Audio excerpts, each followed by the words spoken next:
Good evening and welcome. The first thing I need to do is just have a sound check. So I just want to make sure that you can hear me.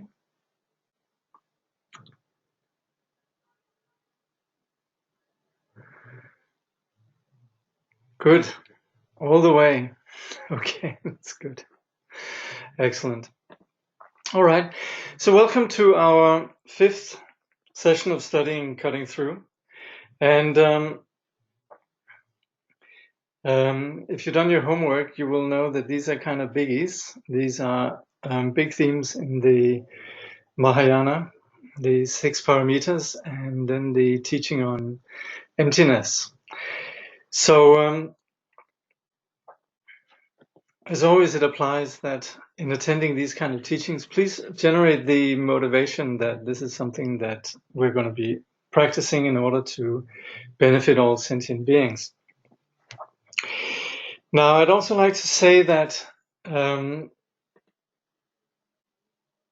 cutting through spiritual materialism, of course, was directed to the times of the 1970s.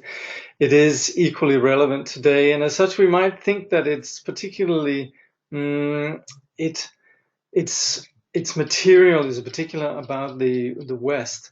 But I'd like to really say, particularly having gone through the teachings today that I'm a little bit familiar with in their classical presentation, I like to say that what we have is really an incredible digest, sort of a nectar-like distillation of the teachings of the Mahayana. And so while there's a little bit of a deception that could take place in that we kind of see the language very much within the modern idiom, and we see the images very much directed to our particular culture. I can tell you from the point of view of the classical texts that present this is an incredibly brilliant exposition of some very complex issues. I'm not saying they don't come across complex in English also, but they are really, despite that they look kind of chatty in their presentation, incredibly profound. So I hope you'll have the opportunity to look at some of the classical presentations of these topics. The 6 parameters we find in teachings like the words of my perfect teacher and teachings on emptiness. Those of you who are students of Tsongtse Khyentse Rinpoche, you will have received a lot of teachings on that, many of which are actually what we would call pith instructions, just very short, to the point instructions based on our practice. But then some might have attended the Madhyamika teaching, and they will know how complex the classical presentation of Madhyamika can be. And yet within this present presentation, we really have pretty much all the points covered that we might find in a lengthier, more complex classical presentation. All right. I wanted again to draw from the Sadhana Mahamudra, where Trungpa Rinpoche, he invokes the third Kamapa. Hum, hum, hum, seeing the Bodhisattva Rangjung Dorje is like discovering a wish-fulfilling gem. He removes the poverty of oneself and others. He is the source of all that is needed. I supplicate his wisdom body. And this is also somewhat to herald the beginning of the Vajrayana, where there's already allusions here to the Vajrayana path and the greater vision of the Mahayana, the immanent presence of Buddha nature. So invoking the enlightened principle as embodied in the teacher then seems particularly appropriate. So today we're going to look at the Bodhisattva path. The 3 deities that we have here known as the protectors of the 3 families, and they actually embody what we could say the 3 principal qualities of enlightenment. We have up at the top, we have the Bodhisattva Avalokiteshvara, symbolizing compassion. And then below Avalokiteshvara to his right with a sword on a lotus, we have the Bodhisattva Manjushri, symbolizing wisdom, and then to Avalokiteshvara's left, we have the Bodhisattva Vajrapani, who symbolizes strength. So these three embody then the qualities of enlightenment. Of course, we see countless forms in the Mahayana, and particularly in the Vajrayana, that reflect enlightenment, but they all come back to these three.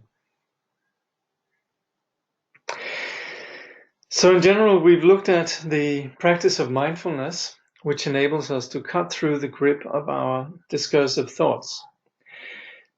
We will also be working here with the emotions, which together with the thoughts are what drive our samsaric imprisonment. The precision of attention to detail brings a greater awareness of the situation. So the foundational aspect of the path, what we sometimes refer to as Hinayana, provides us with a simplicity and a precision. And this is achieved through the practice of mindfulness. And particularly the practice of mindfulness addresses the fifth skandha, which is the skandha of thoughts and all the coming together of the impulses and so forth, the establishment of ideas as absolute. So now we're also proceeding to work with the emotions, which are more like the muscles that are fed by the blood of these discursive thoughts. So together with the flow of thoughts and the bursts of emotions, we sustain this ongoing confused experience of our world, driving our attitudes and reactions to our world. Now, what we call our world is what we looked at last time, these 6 realms, which is an ongoing experience of existence that are continually premised on the foundation of these 2 aspects, thoughts and emotions. So the practice of precision and simplicity enables us to attend to the source of the confusion and what causes our imprisonment in samsara. Trungpa Rinpoche, he says, being aware of a situation on a small scale also brings awareness on a larger scale. Out of this develops panoramic awareness, mahavipassana. Pali we say mahavipassana. Such meditation, and that is awareness of the overall pattern rather than the focusing of attention upon details. We begin to see the pattern of our fantasies rather than being immersed in them. We discover that we need not struggle with our projections, that the wall that separates us from them is our own creation. The insight into the insubstantial nature of ego is prajna, transcendental knowledge. So us working with these realms, these 6 realms, means that we actually purify them. And in the Mahayana, you very often come across the term purifying the realms or purifying the Buddha field and so on. And it really just means that we begin to see clearly our environment, our world. But this requires that we have a much greater panoramic view.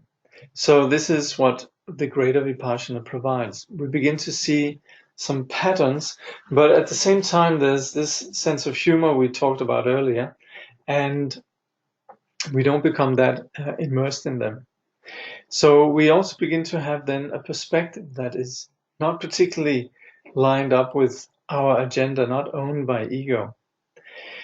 There is a glimpse here of prajna. We begin to intuit prajna, and we find that we don't have to maintain ourselves. We can relax. We see we don't need to look out for our cause, justify ourselves. So this brings the intense joy of the first bhumi. With a glimpse of prajna, we sense freedom from the lightness of ego. Such freedom brings the joy and openness of the bodhisattva path. Trungpa Rinpoche says, the Mahayana path involves the open-minded willingness to allow oneself to be awake, to allow one's instinct to spring out. With greater openness and spontaneity of the Mahavipassana, there are those who have the potential to open, those who are just about ready to open, and those who are completely ready to open.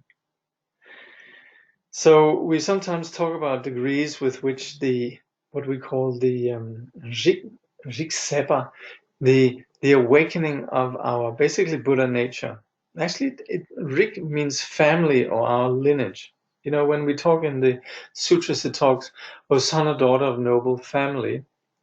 This family is not exclusive because it actually includes all sentient beings, but it does buy into the Indian sense of caste, gotra.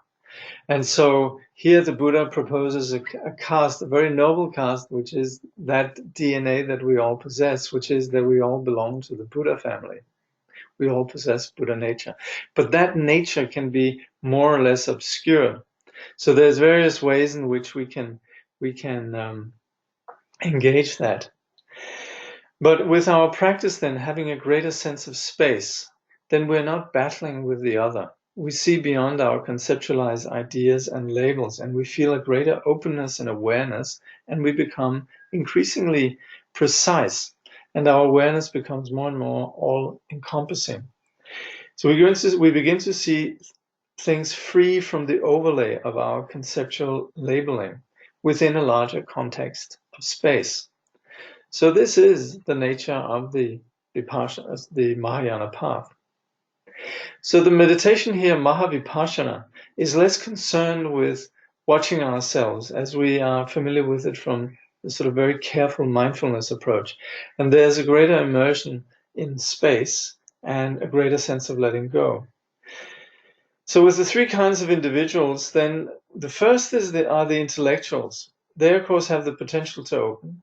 Then you have those that are about to open, and yet they're still watching themselves. And then there are those who are completely ready to open, those who connect to the name of the dust gone, the Tathagata. So for this last category, it applies that someone who just hears about the Tathagata of enlightenment or encounters an enlightened person, for them already there's a sense of understanding. They get it. They get the person. They get enlightenment. They get what it's about. And so for such a person, there's not that big sense of discrimination between oneself and the Buddhas. So such a person is inspired by this instinct that recognizes this awakened potential. Trungpa Rinpoche says, the path of the Bodhisattva is for those who are brave and convinced of the powerful reality of the Tathagata nature which exists within themselves. So this is then the core of that path. This refers to the Buddha nature. There's not just an intellectual understanding, but there's really a clicking, a reverberation. There's being in tune with the enlightened one. We're living with the presence of enlightenment, and there's a sense of recognition.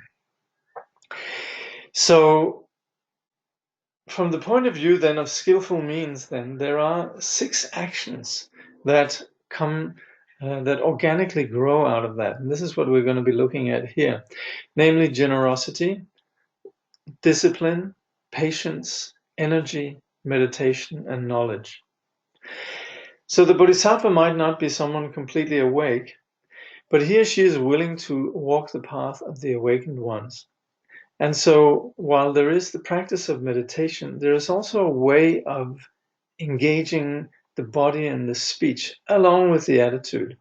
And that's where we talk about these 6 practices that really are practices that take us beyond the restrictions of our confusion, but also they're expressions of this absence of confusion that's already spontaneously present within our Buddha nature. So these six practices, they have the quality of being what carries us beyond. It's important for us to appreciate these are not moralistic practices. It's not that thou should do this and that, but rather we should recognize that these are practices that arise organically out of the practice. And also it's something that arises with a greater sense of compassion. It's something that naturally expresses this lack of self-centering. For the first, generosity, it's called in Sanskrit dana paramita. and it's transcendental generosity. Now, generosity here does not mean pity. It's not hierarchical. It's genuine communication. We're not afraid of situations or people. Trungpa Rinpoche says we simply open, completely surrender, give. We do not ponder how much to open. That would not be paramita of bodhisattva practice. So it applies that generosity and also, for example, compassion, it sometimes is misunderstood as being a situation of pity, where there's a superior person giving to someone who's inferior. So that's quite simple-minded. And generosity, as Trungpa Rinpoche says, is not that callous. It is powerful because it's genuine communication. It has to be communication which is without irritation, without wanting something. And it shouldn't be, it doesn't come with a sense of self-justification or self-defense. The situations that we might come across, they might be annoying, but then again, we don't shy away. We should be willing to relate and give. We have a sense of humor about our existence. There's a wider perspective. And our generosity is not relegated to particular compartmentalized moments. Like Trungpa Rinpoche said, it can happen anywhere. So it's about giving without judgment about time, space, recipient, and so on. If we're pondering about how much we should be open or closed, then it's not really paramita, and it's not really the practice of the bodhisattva. Paramita is going beyond the limited conceptions that drive samsara.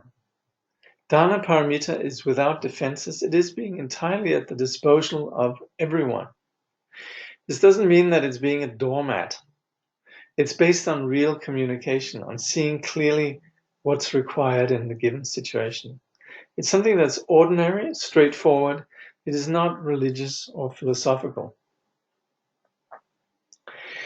So paramita is relinquishing the ignorant projection onto things as being in a particular way. Like we saw it, how we develop this in the development of ego, how it's part of the skandhas. So the bodhisattvas, of course, the bodhisattva might not have relinquished or gotten free of the skandhas, but is also not held by them that much.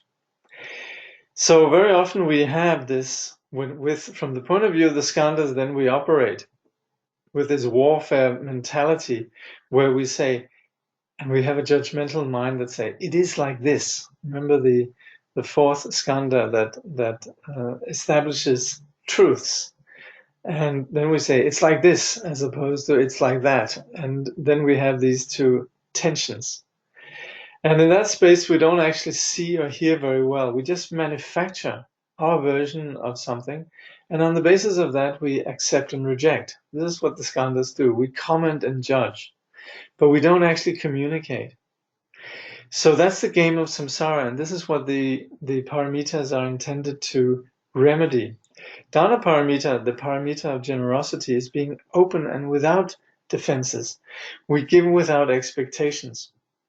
The bodhisattva is also not worrying about making mistakes or being too careful. He's just at everyone's disposal. There's nothing religious or philosophical about this. Here it is paramita, and it is beautiful.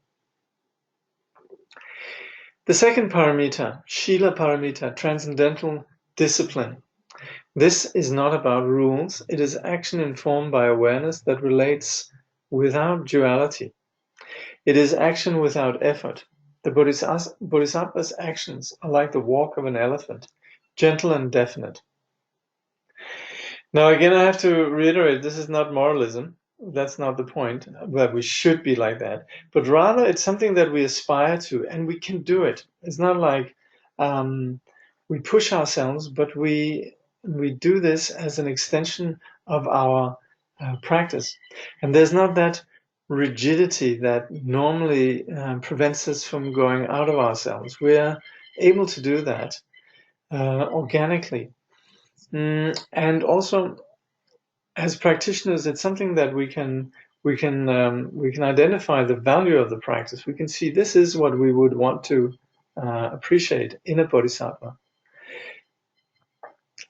So the Shila Paramita, discipline or morality, is not about rules. Again, it is about selfless openness and falling into patterns in the sense of being aware of the needs of the situation. So bodhisattva does not hurt or harm anyone. The bodhisattva acts according to what's there, without this dichotomy of this or that, for or against. The bodhisattva is able to accept any situation and work with it. From the outside, it looks as if the bodhisattva is always doing the right thing. He's not trying, and yet there are no mistakes. And we cannot imitate that, as the bodhisattva's actions are in relationship and informed by wisdom and compassion.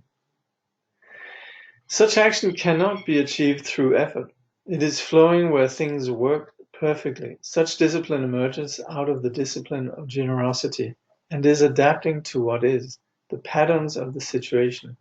The discipline of the bodhisattva is like the walk of an elephant, taking gentle, firm, and definite steps.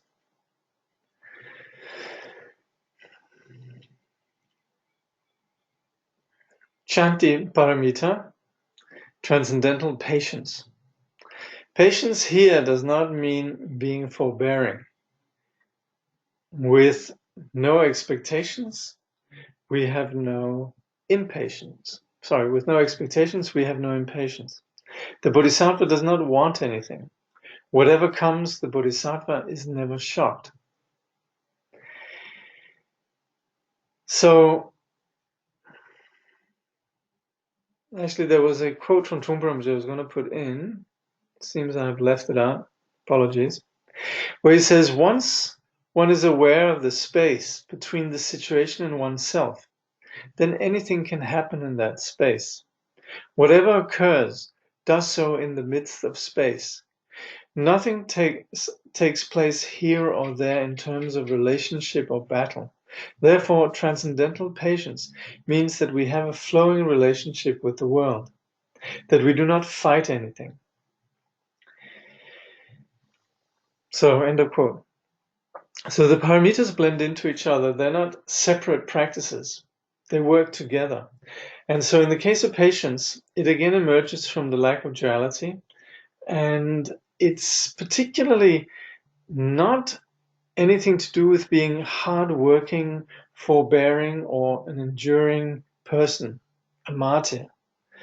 It is rather, as we have seen above in the paramitas of generosity and patience, it's based on insightful or skillful action, upaya.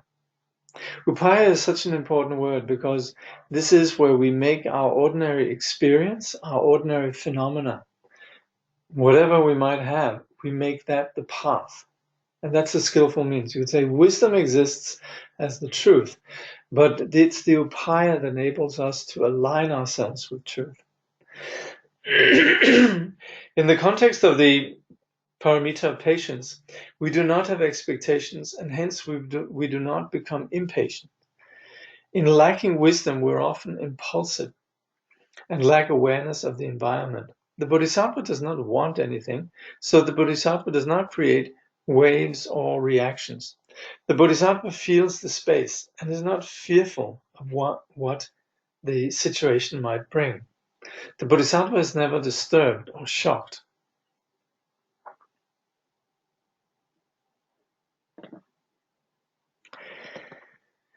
Virya Paramita, transcendental energy, which Charlie Rinpoche refers to as vigor. And because there is this sense of an enthusiasm that catches on.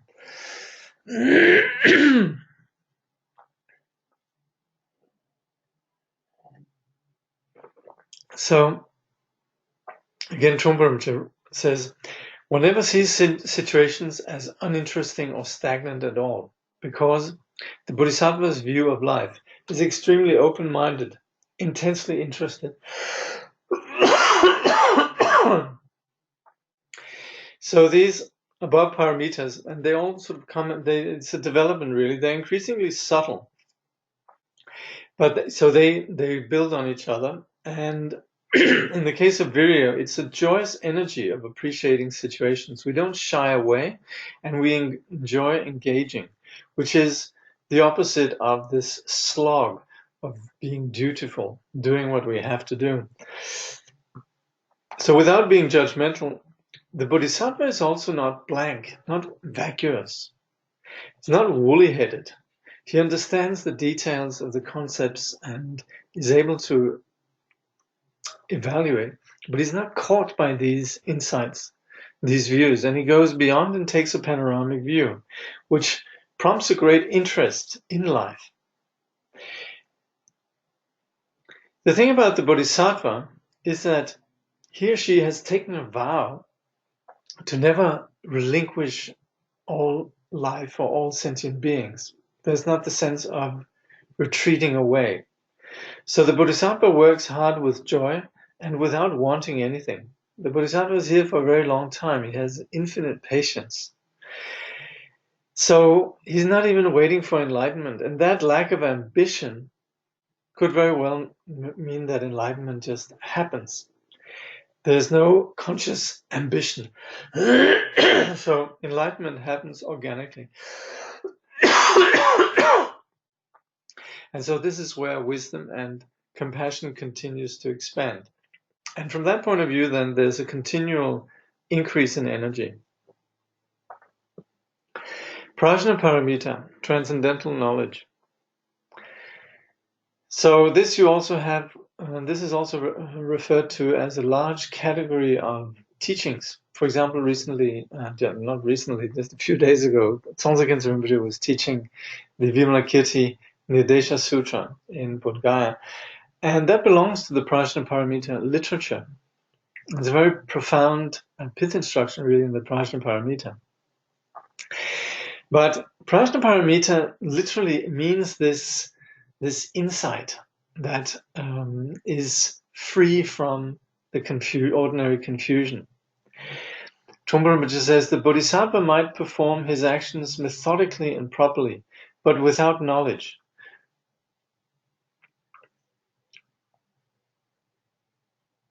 The Bodhisattva might perform his actions methodically and properly, but without knowledge, without the sword that cuts through doubt and hesitation. His action is not really transcendental at all. Thus, prajna is intelligence, the all-seeing eye, the opposite of ego is watching itself, doing everything. So this means that the 6 paramitas, or the 5 preceding paramitas, they're not really paramitas until there is this transcendental knowledge, this freedom from ego's perspective. And of course, this has informed the discussion so far also, speaking about these actions as originating from a freedom from the ordinary perspective of ego. So Trungpa Rinpoche gives the example of the universal emperor, where an army, referring here to the other paramitas, needs to have a leader. So once there is a leader who can lead the army, then it can proceed to be victorious. So likewise, for the paramitas to truly be what takes us beyond, for them to truly be transcendental, there has to be prajna. Ego is transmuted into wisdom, prajna paramita. Prajna means pra is super and jna is knowing. So in Tibetan you have she, rap, and rap is super and she is knowing. So it means, Tibetan shirap means kind of extreme knowledge, but super knowledge, yes, super knowledge. So the cut of the sword of prajna is twofold. It cuts through the self-centered emotions, and it cuts through duality, the separation of this or that. These are what we very often refer to as the 2 main obscurations, the emotional and the cognitive obscuration. So there are these two edges. So this completes the chapter on the Bodhisattva path. The next chapter is the chapter on shunyata. And for various reasons, I wasn't actually able to complete it all. We're going to proceed in this discussion, but I actually wasn't able to finish the chapter, quite simply some time restraint and also some unexpected. Actually, we had this resounding yesterday, a little bit impinged on my time. Anyway, let's just see if there's any questions here before we begin. Isn't it a contradiction when ego should not watch itself and being aware of what we do? The ego gets in my way. Yes, we experience ego, but it's interesting that we have a much wider perspective when we're not caught up in the ego.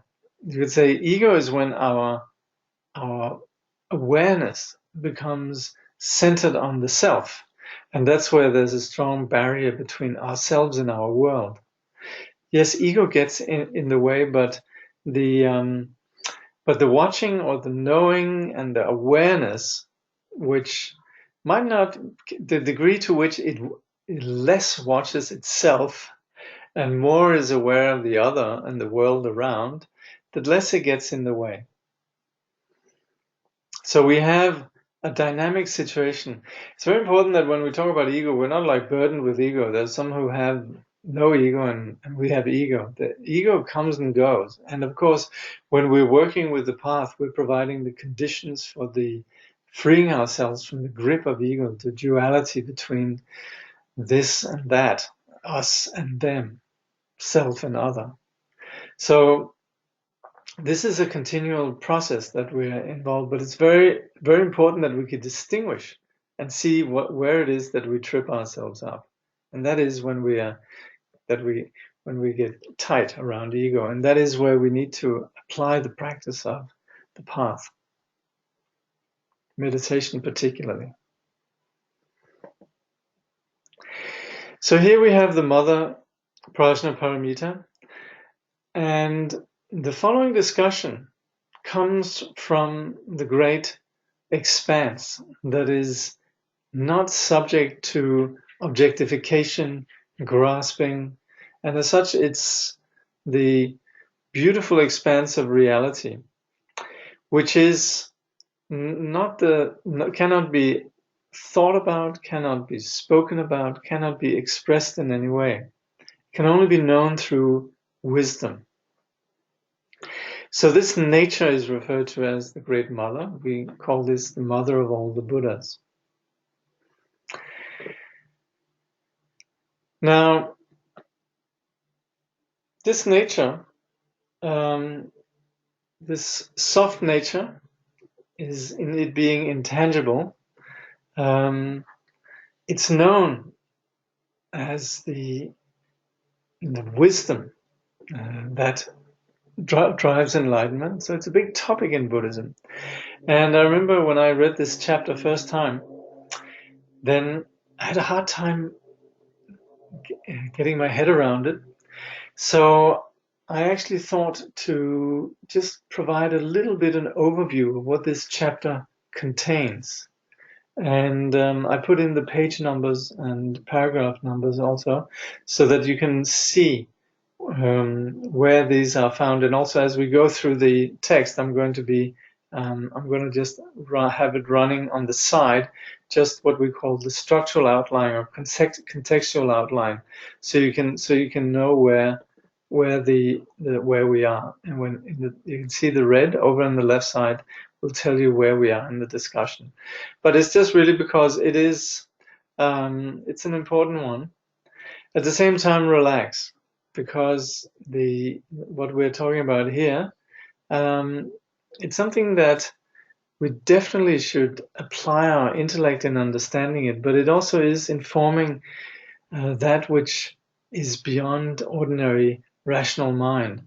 So we should bring to this study a spacious quality. And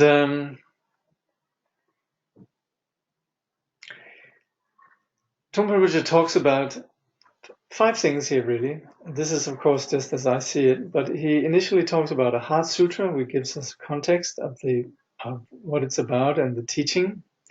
Then he talks about something that's very important, which is called Madhyamika, or the middle way. And that's the teaching on freeing ourselves from any kind of dogma, any kind of reference point. So it is really implicit in all the Buddha's teachings. And in presenting that, then there's the Madhyamika, which is introducing this non-dwelling.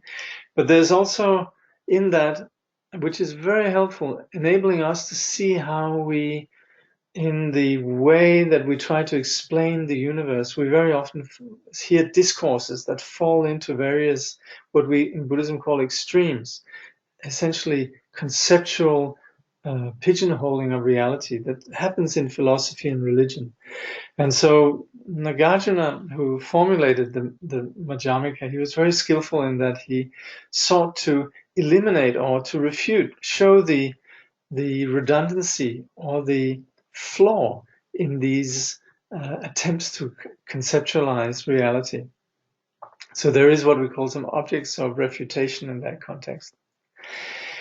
And then there's also the Buddhist school of Yogacarya, which is quite important, which is also known as the mind-only school, which teaches non-duality.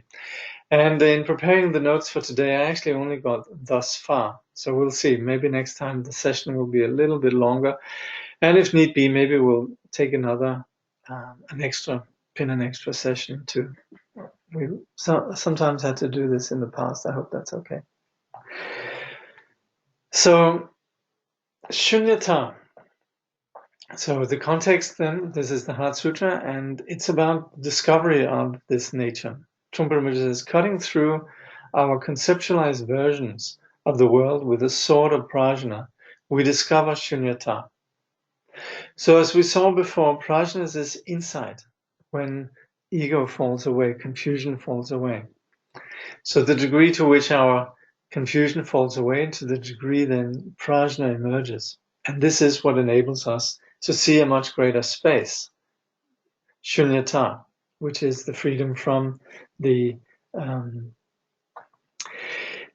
ways that we solidify, freeze the world. You could say that shunyata means the lack of inherent existence or solidity. And this solidity is something that we mistakenly project onto phenomena. So it's sometimes called emptiness, and this nature then is seen through wisdom. So in a way we could say there's the objective reality of phenomena as emptiness, and there's the wisdom, the prajna that sees it. By the way, I just discovered I've left some old page numbers sitting up on the top. I didn't remove them, so please ignore them. Anyway, there are page numbers over on the left side in the contextual outline. Now, this nature of shunyata is taught in many sutras. It's taught in many shastras or commentaries by later masters, and also in what we call upadeshas, the sort of pith instruction literature. And the principal teaching of all of these is really the Heart Sutra. So the Heart Sutra is something that we very often find as being recited in various contexts of Dharma practice or in Dharma gatherings. And also the teaching on shunyata, we should know this concerns what we call absolute truth. And this is the ultimate message, really, that the Buddha has, saying to sentient beings, phenomena don't exist solidly as you think they are. So this is the teaching that really explains reality. In the Heart Sutra, then, Trungpa Rinpoche points out how the way that the Buddha teaches is then just allowing the teaching to happen. He says, he created a situation in which the teaching of shunyata was set forth by others, rather than himself being the actual spokesman.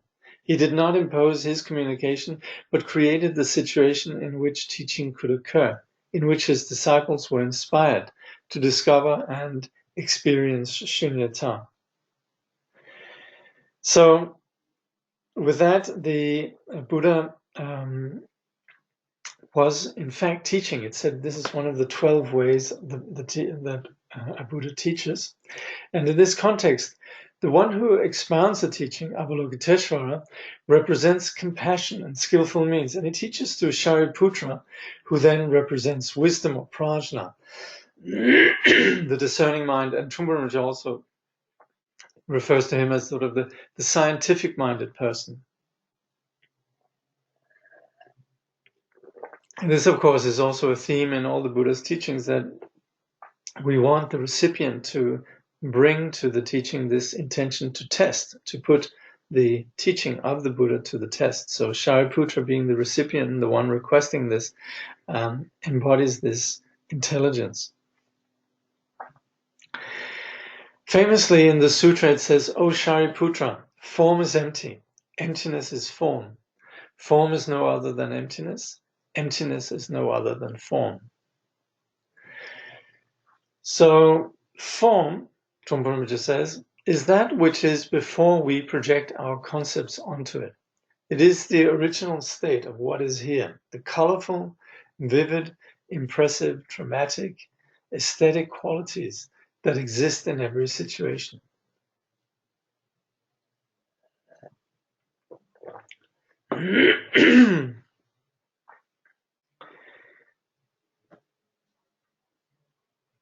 So, we're speaking about the reality that exists before we begin to project. There's not any object that this doesn't apply to. So, as he points out, maple leaves in pristine mountain waters or garbage pile in New York City, all of these are all form. They all exist free from our projections. They're all equal in being empty. And so the Bodhisattva doesn't necessarily get grossed out being in the city or long to be in the poetic, pristine purity of the mountains. All these phenomena equally understood as having known intrinsic existence. No object to which that doesn't apply. Maple leaves, garbage piles, all objects are the same in being empty.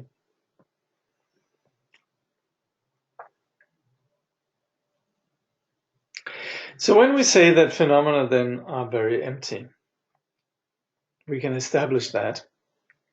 This is what we say, that form is emptiness. But then also we say emptiness is form. And Trungpa says that's very smooth. But the next point is that emptiness is also form. So we have to re-examine. The emptiness of the maple leaf is also form, is not really empty. The emptiness of the garbage heap is also form. So, of course, the Bodhisattva sees that all phenomena are of one taste. They're all empty, and yet he appreciates the quality of the given phenomena.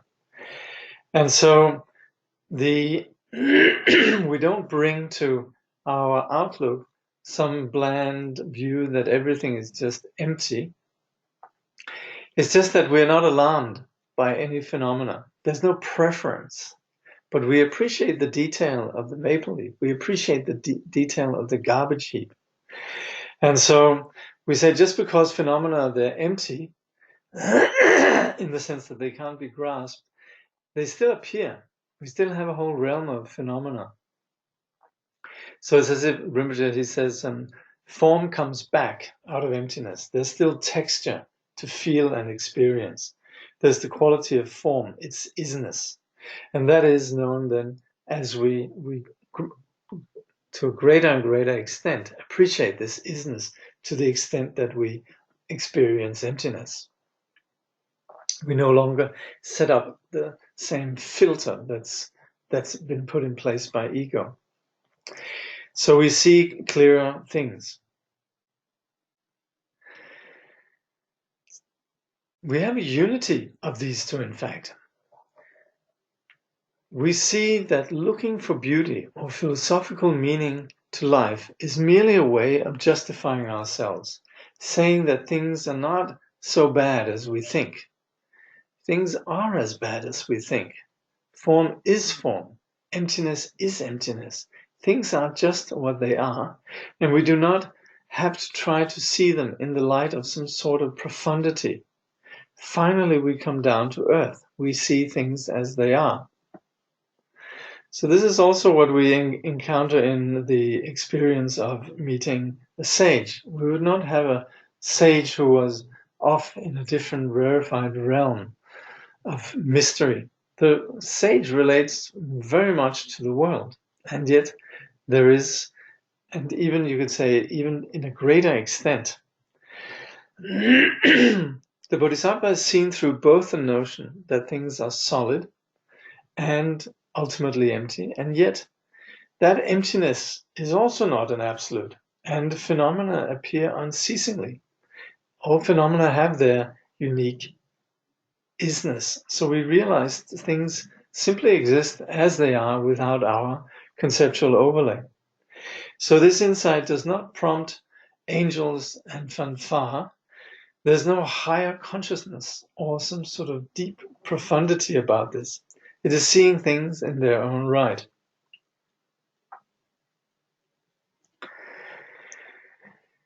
The shunyata principle involves not dwelling upon anything, not distinguishing between this and that, being suspended nowhere. If we see things as they are, then we do not have to interpret or analyze them further. We do not need to try to understand things by imposing spiritual experience or philosophical ideas upon them. So there's a story about the teaching on the shunyata that prompted some of the arhats to have heart attacks. And of course, this, we can say, implies the radical nature of this vision. But it also reflects how these arhats actually had fallen into a spiritual sidetrack, which is this dwelling on space, dwelling essentially on what we call the nirodha, which is the arhat's goal, to have a place where there's no more suffering. And dwelling on space, then there's an ending of this experience of suffering, but at the same time, it's not enlightenment. So from the Mahayana point of view, this is legitimate. There's a sort of a benevolent acceptance of this condition of the arhat, but also there's the implication that this is not enlightenment. And so this is an important point in the Mahayana, where this dwelling is seen as slightly self-indulgent, and it lacks this greater vipassana. So the point of the Heart Sutra is that it teaches us to relate fully to the nature of our world without then confused projections. And from that point of view, there is no dwelling. There's not any removing ourselves from phenomena. There's just relating plainly and straightforwardly to our experience.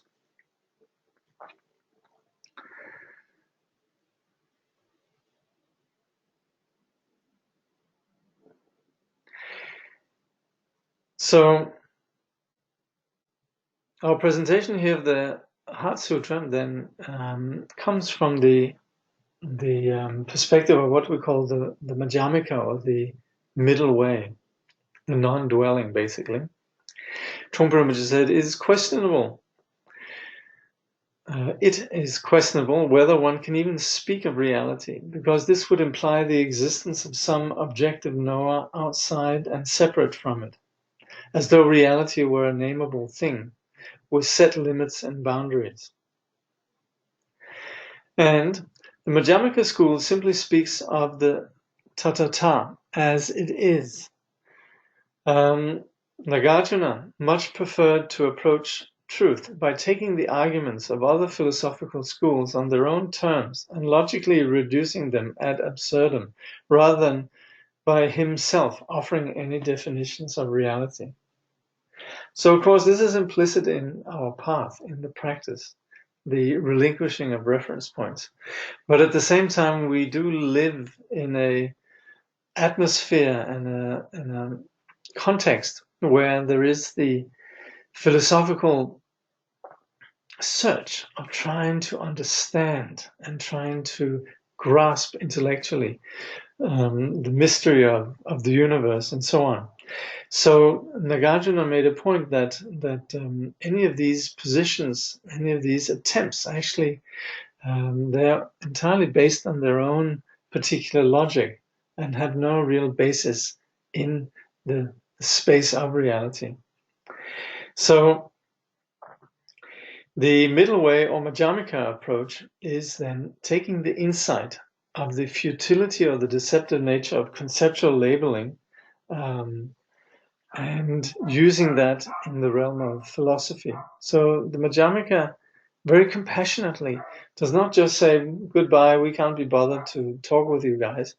Very kindly, Nagarjuna goes in there, and he never puts anyone on the defensive from the point of view of wanting to, he aggressively proposing a particular view. Rather, Nagarjuna compassionately just shows the shortcomings of some of the assumptions in these philosophies. It's not really within the present scope to go into the details of this. But just briefly, overall, we would say that there are all various kinds of conceptual systems that propose an absolute truth, which is a labeling and intellectually organizing of our reality. And these philosophies or religions, they become positions in themselves, and they become rigid positions. And that creates us and them, this and that, truth and untruth. And Nagarjuna challenges all these approaches, and he refutes them on the basis of their own premises. And the thing is, he doesn't replace them with new dogmas, and that's the beauty. One could say he was a bit cheeky because he would say, I have no flaw because I have no position. The teaching of the middle way has two aspects. Of course, we're talking about truth, right? And untruth versus truth versus untruth. And of course, in the absolute then, in reality, there is no such reference point. But we can talk about what's valid and invalid. And that's where we talk about the middle way of words, the Madhyamika of words.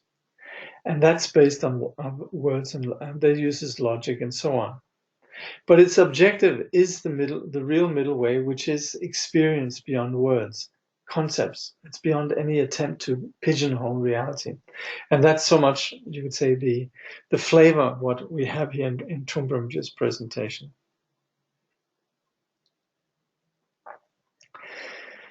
So while Nagarjuna did not propose any philosophy, he did refute conceptual positions. In Madhyamika, conceptual positions are often referred to as extremes. It's a word that Tsongtsen Rinpoche often uses, and in general, it's a word that we come across a lot in the presentation of the Madhyamika. And it's we, of course, in the modern world have extremes as meaning all sorts of other things, but it really refers to this grasping, holding on to. It's a rigidity in terms of asserting a particular truth. So this is, of course, what drives suffering, this rigid adherence or subscription to these views. So that's where Nagarjuna's point is. They're basically, these views are based on, they're self-referential. They're based on their own premises. And there's three classes that we can look at, and they apply across the times and the context. We have eternalism, nihilism, and atomism, or the eternalists, nihilists, and atomists, and they exist in the old India. If you look at classical presentation of Madhyamika, it refutes various Indian schools that belong to these categories, or rather Nagarjuna's own work. But we can also understand how this exists within our own context, our own culture. Trungpa just says then, eternalistic doctrines view phenomena as containing some sort of eternal essence. Things are born and die, yet they contain an essence which does not perish. The quality of eternal existence must adhere to something. So the holders of this doctrine usually subscribe to belief in God, a soul, an Atman, an ineffable self.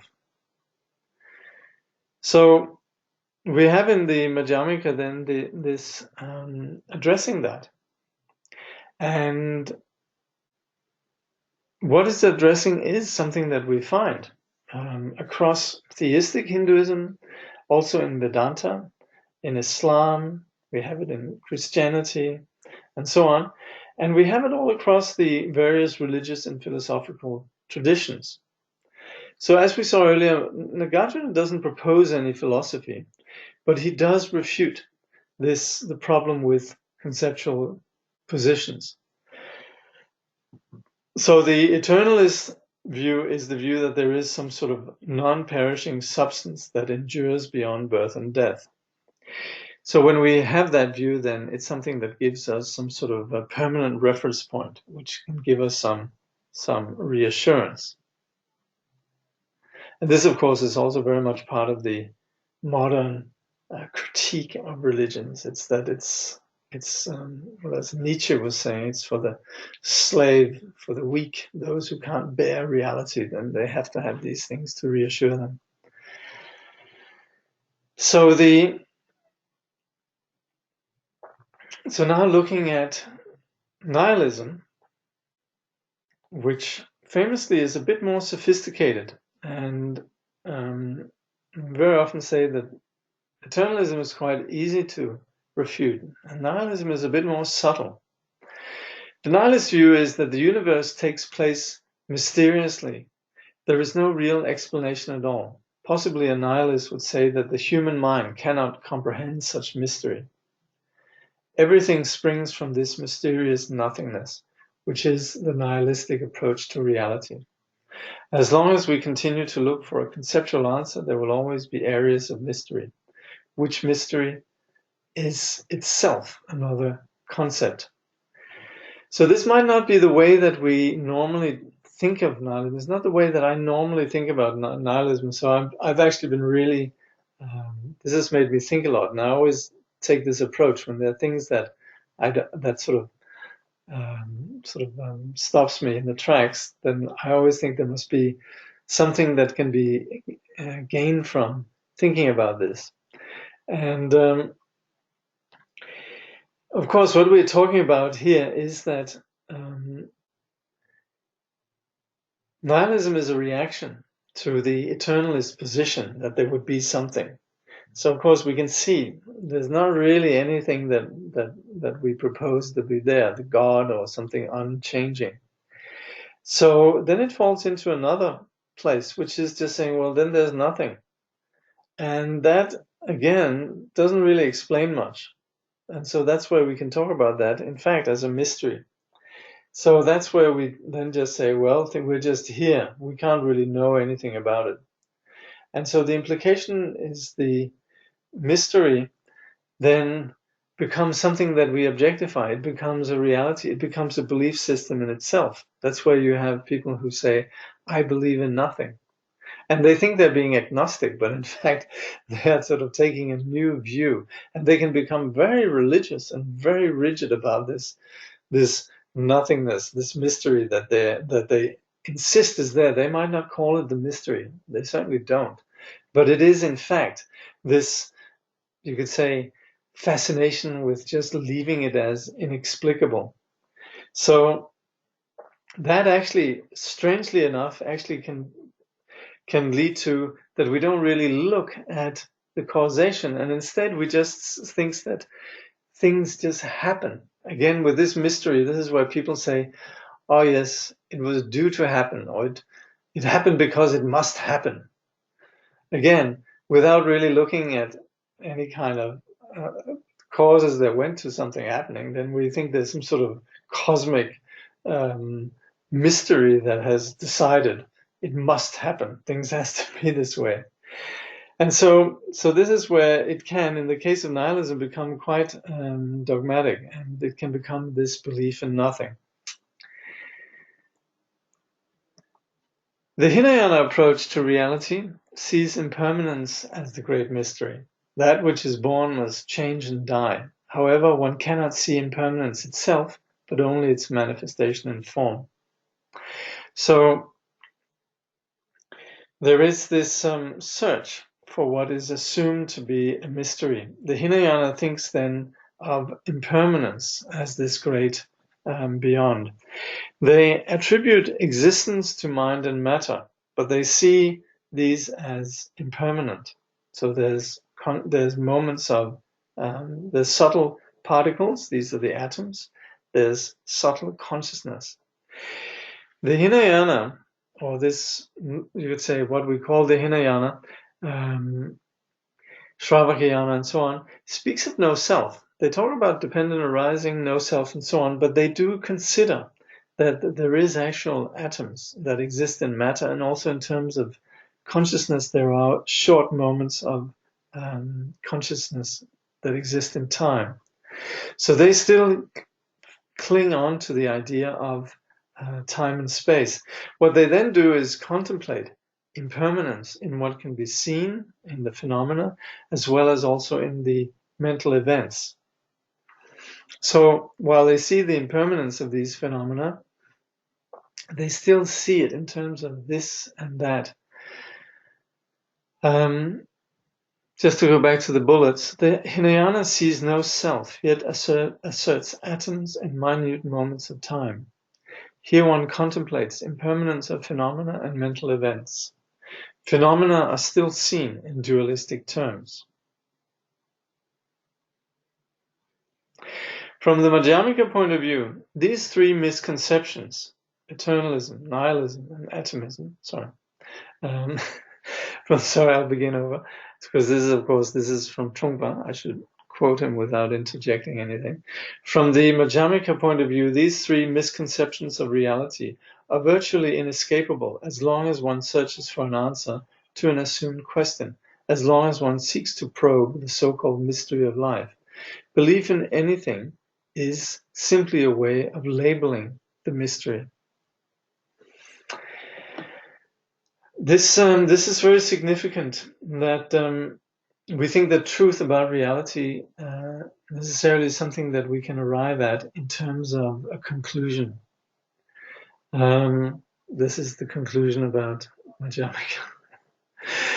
But as long as we think of it in these terms, finding the philosopher's stone, the truth of life, and so on, as long as we think of it in terms of something that can be intellectually assessed, then we're always chasing rainbows. And this is something that we see all across the various philosophies and religions, their attempt to solve these various mysteries. Actually, next year I want to, this is an aside, but it is relevant. Next year I want to go through a very interesting and extraordinary work called The Logic of Faith.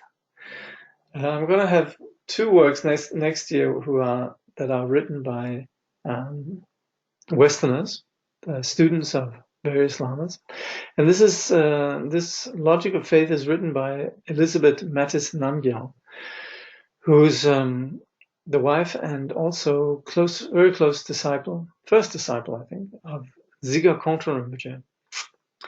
And in there, Elizabeth actually touches on this, gaining certainty without necessarily having to find answers.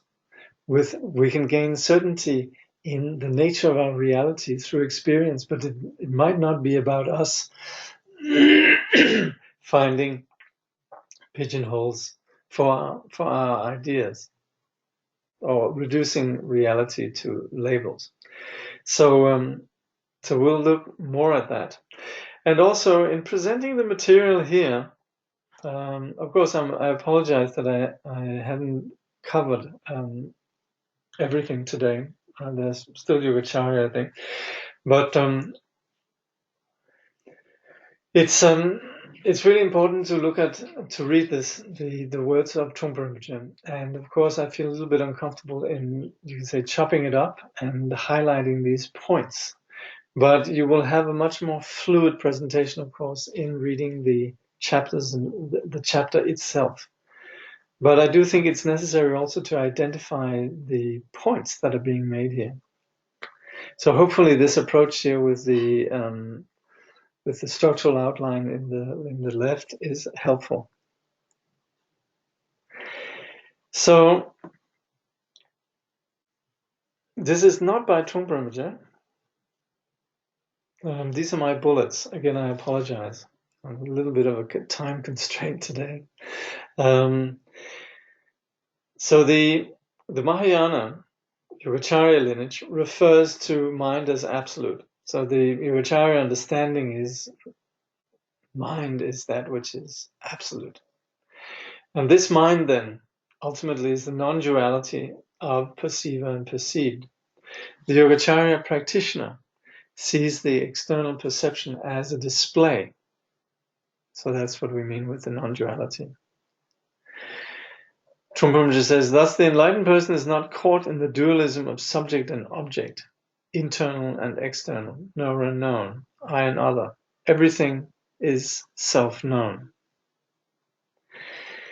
The Yogacarya is a Mahayana lineage, and it's quite helpful in mapping our relative reality.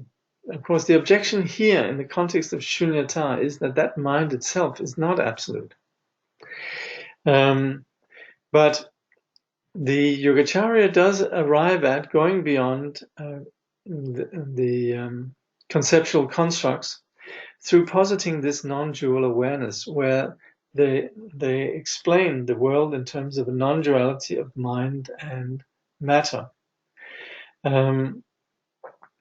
So this whole display of the universe as such is a non-dual display that arises out of the quality of, as the quality of the mind, or the character of the mind. And as such, the Yogacarya is sometimes referred to as mind only. They see everything as the display of mind.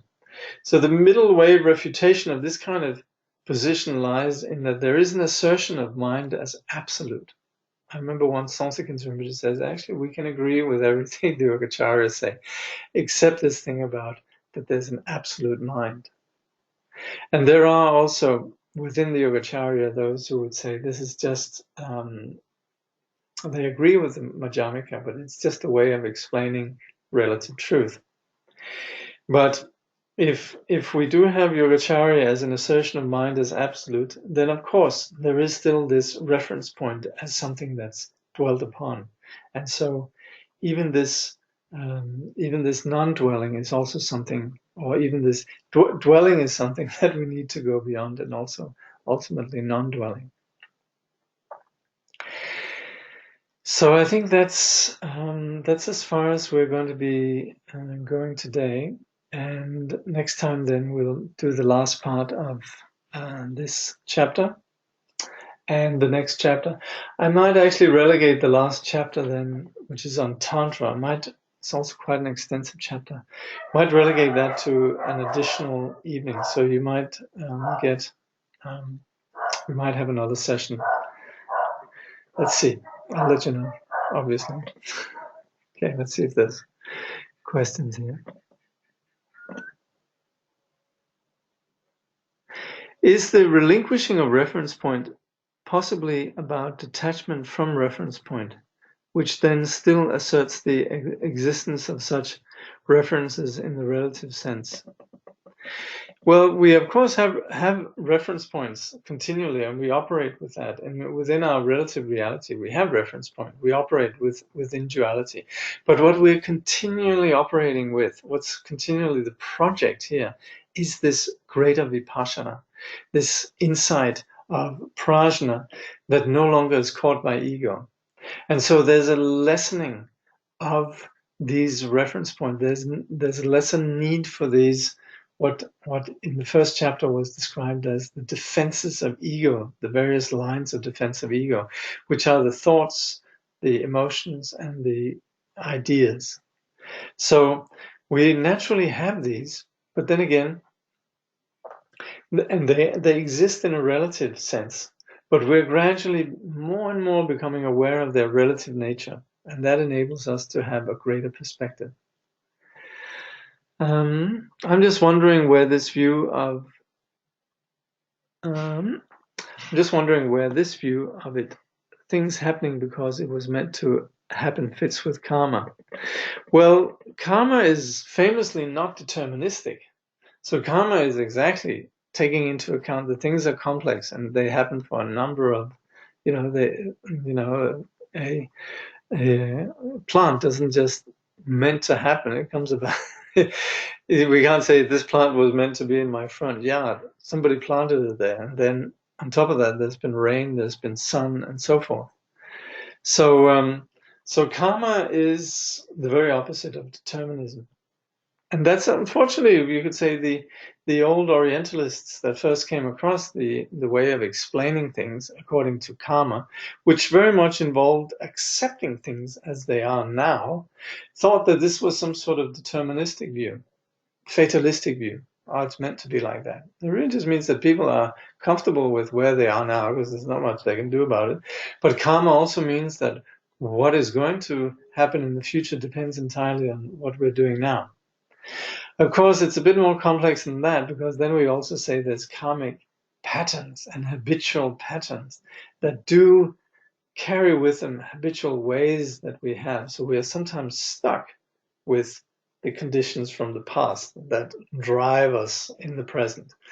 But basically, karma all along takes into consideration the complexity of the conditions. Was emptiness taught by the Buddha? If so, why would there be differences between various schools like the early Hinayana schools, Yogacara, and so on?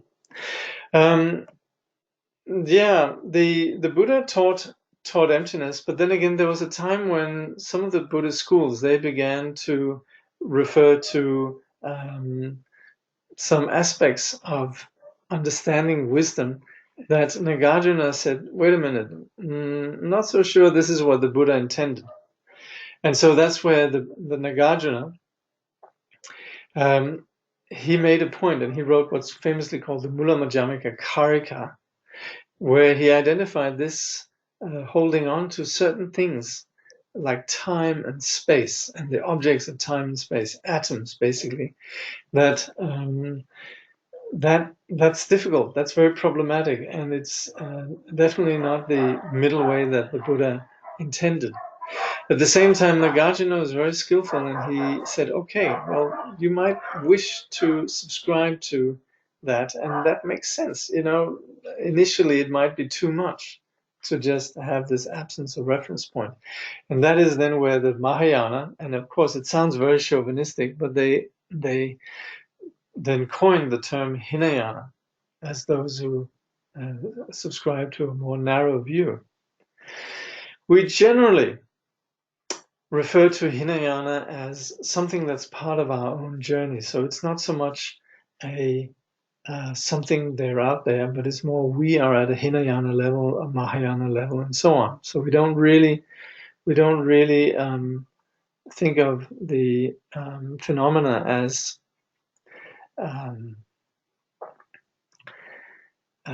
solid, but we acknowledge that there might be some who need to see phenomena as solid. Yogacarya, well, actually, Yogacarya emerged after the Madhyamaka, and it was in a way a way to begin to enter into conversation, trying to explain the phenomena of samsara, the path, and nirvana. But in doing so, then the Yogacarya, you could say, overemphasized the role of the mind, and so later on there was a follower of Nagarjuna called Buddhapalita that re-established Nagarjuna's view and made a clear point about how ultimately things cannot be objectified in any way, even mind. And so then we end up having these, within Buddhism, these two lineages, but they are essentially, they're all, they work together. Particularly in the Tibetan Buddhist tradition, we very often say the Yogacarya explain relative truth and the Madhyamika explain absolute truth.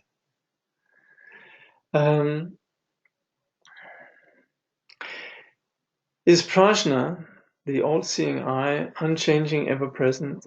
And if so, how is this not eternalism? No, it's not that prajna is ever-present. It's something that we cultivate. I think I mentioned last time, we differentiate between jnana, and prajna. Jnana is the ground that is ever-present, this wisdom that we naturally possess. Prajna is the increasing intelligence that emerges when we cut through confusion, and there's less confusion, there's more prajna, we see clearer. So we're cultivating prajna, and with the prajna, we're able to see more and more shunyata. We're more and more free from the reference points. But the ground of Buddha nature, jhana, and so on, we never see this as eternalism because we never see this as constructed in terms of time and space. We can sometimes be cheeky and say, oh yes, Buddha nature is eternal from that point of view. But at the same time, it's not something that is objectified as in a dualistic sense, and it's not something that in any way is fixated on as having any reality. So jhana is the very, you could say, nature of emptiness. So at the end of the day, emptiness is the nature of phenomena, that we cannot hold on to anything. But the wisdom that knows that, this is then the insight that recognizes this you could say empty nature.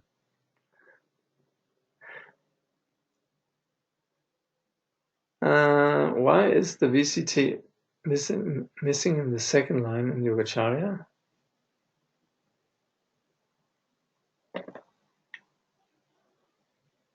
No, this was sorry, that VCT on the top there wasn't supposed to be there. Oh, sorry.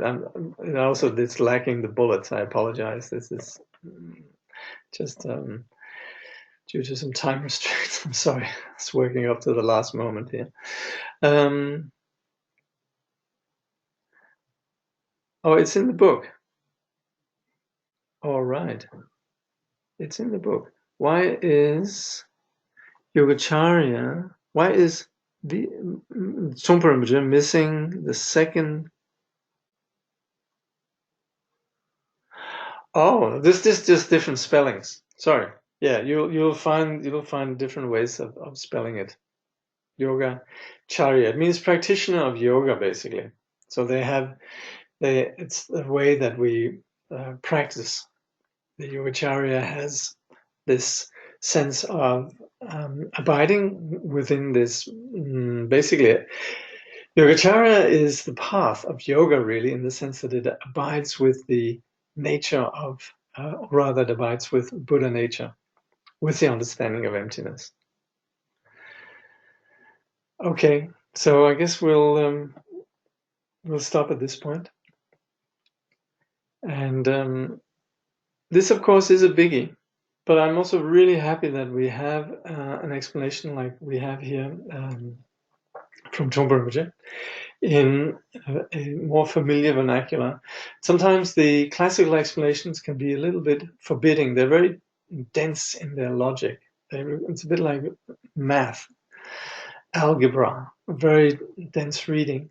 At the same time, it's not that difficult, and we can gradually become used to it. But it's very helpful to have something like this to balance with the more mathematical or densely logical classical presentations. So I hope this is helpful with the structural outline here, and we'll continue then with the last two components of this chapter next time. Thank you very much. So anyway, read the last two chapters. We'll see how far we get. Thank you.